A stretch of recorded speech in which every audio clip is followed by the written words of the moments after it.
I'm Uma Gahd. Oh, hang on. I'm Uma Gahd, and I'm here to take you to church. Hi, everyone. I'm Uma Gahd. I am 36 years old, and I'm from Montreal, Quebec. Uma is a woman of a certain age. I am inspired by a lot of the women in my life. I have a gap tooth like one of my grandmothers. I have no eyebrows like my other grandmother. Sorry, Mame. I'm known for hosting. I've done underground raves, and then I have done story time at libraries. This is basically a birthday clown made of couch cushions. At an Uma Gahd show, you're going to experience comedy and a lot of heart. I am also known as someone who doesn't shut the fuck up. The word of God is joy, and I am here to spread that word. First of all, I'm here with Uma Gahd from season 5 of Canada's Drag Race from Montreal, Canada. Uma, you know, I think out of all the contestants, you had one of the best looks, I think, this whole season. I think each week, I felt like there was just so much creativity in your outfits. And I did not agree with Brooklyn last week, or the recent episode when, because I thought when I saw you walk out, I was like, is that like floating snow? It was so cool.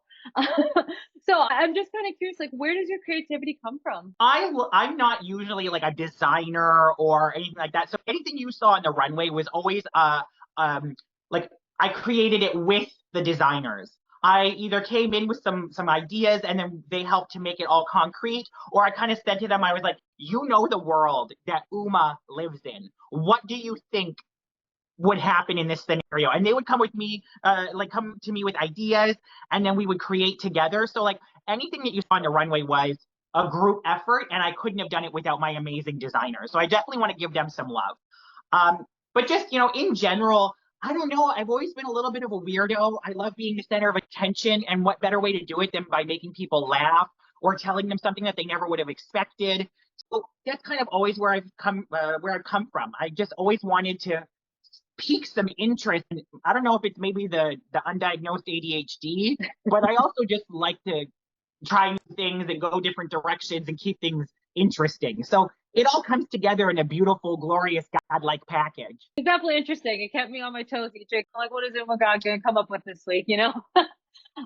So, I mean, what would you say was your favorite runway look out of all of them, and why? So my favorite runway look really has to be Michelle the Ostrich.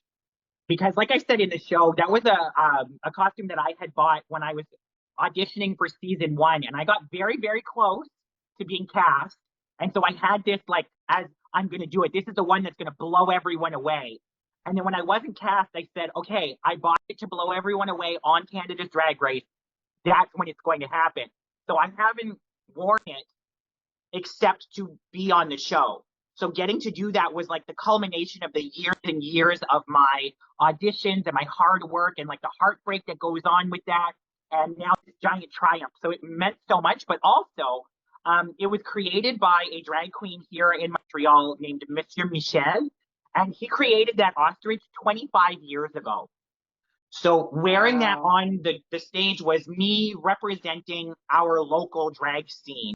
Getting to wear an iconic piece of history from my drag scene was so important to me because my community means so much to my drag. The reason I am where I am is because people have supported me.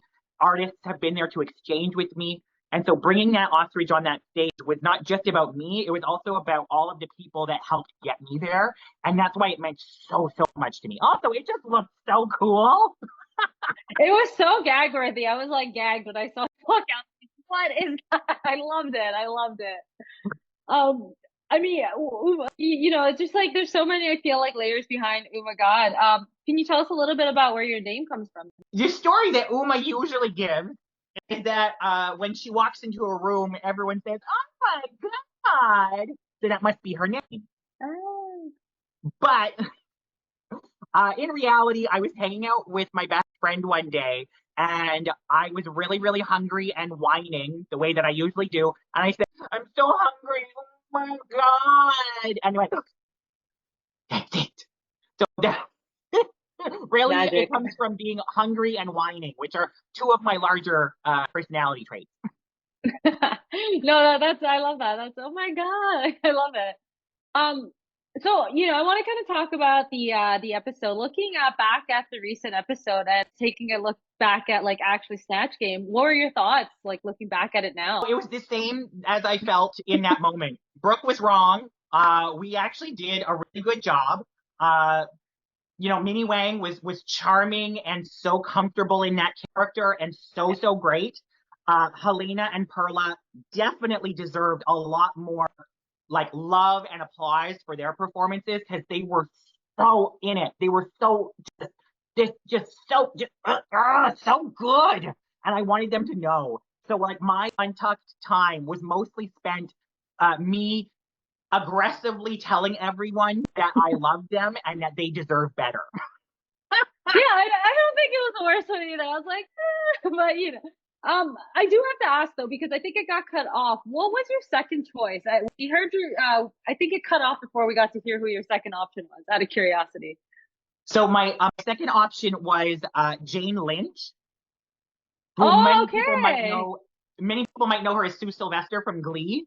But of course, Mhm. I also love her from all the films that she's done, like Best in Show, For Your Consideration, all of these wonderful films that she's done. They're so strange. A Mighty Wind was so good, but I kind of felt like Dee had a little bit more of a tight package around her that I was going to be able to deliver no matter what craziness was happening around me. So I decided to go with Dee, and honestly, I'm still happy with what I did. Mhm. Would you say there's any specific moment from the show that really kind of surprised you or really pushed you out of your comfort zone? I mean, all of it like pushed me out of my comfort zone because you've never experienced anything like Drag Race. I've done essentially every drag competition in the city of Montreal, and none of that prepared me for what it's like to be on Drag Race. It prepared me for what it's like to be on Drag Race, but it's never exactly that. So the whole experience was wild, absolutely thrilling. Parts of you are like upset all the time. Parts of you are excited all the time. I mean, I try to stay positive at every moment and always remember that feeling bad about myself is not going to help me get anywhere. So I try to stay positive at all times. Even when I was in the bottom, when we would get ready for the lip syncs, the lights would do that big dramatic, oh, no, no, no.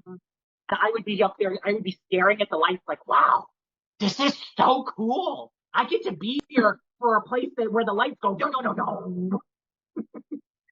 I no, honestly, it's like I feel like it's such like an amazing experience. Going off that, like, is there any advice that you would give to anyone that wants to audition for Drag Race or any future contestants? My advice, it's the same advice that they always give everyone, but I'm going to try to clarify a little bit.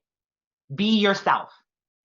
But that doesn't mean be the best version of yourself. It means be yourself. If you think that the best version of you is going to get you on the show, they can tell that you're kind of trying your best. They want to know what you're going to be like in your worst moment. They want to know what you're going to be like when you're most tired, when you're most proud, when you're most stressed out. They want to see all of those things. So be yourself, but be your full self. Show them everything you have to offer, and they will see if that makes the best TV for that season. Just be you, all of you. Be your most authentic self. I love that. So what's next for Uma? Like, is there any upcoming projects that you can share that you're excited about? So I mean, I have a phenomenal community here in Montreal, so I'm always excited about continuing to work here. So I have a monthly brunch that I do that's all ages. So like, if grandma doesn't know what drag is yet, or if you want to bring the kids and not be worried about what's going on in the show, like this is the space for them, my monthly divine drag brunch. I've got another monthly show that I'm going to be producing in the new year. Lots of really fun local stuff, but also I'm going to be at DragCon UK. And then I'm going back to the UK this summer because I'm bringing my one-woman play called Are You There, Margaret? It's me. Hi. And it's all about Facebook, family, fame, feminism, and failed marriages. I've already had it in the Edinburgh Fringe, which is the world's biggest arts Ooh. festival and the original Fringe.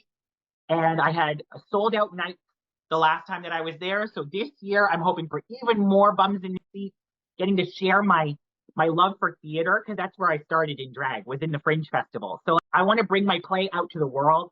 I'm hoping to get maybe some bookings down in the Adelaide Fringe. I've done a residency in Puerto Vallarta. So like, listen, y'all, if you have a restaurant, library, if you have a living room, if you have, I don't care if it's a funeral parlor, if you've got a space where I can do a one-woman play, I can be there for you and bring you the art of drag.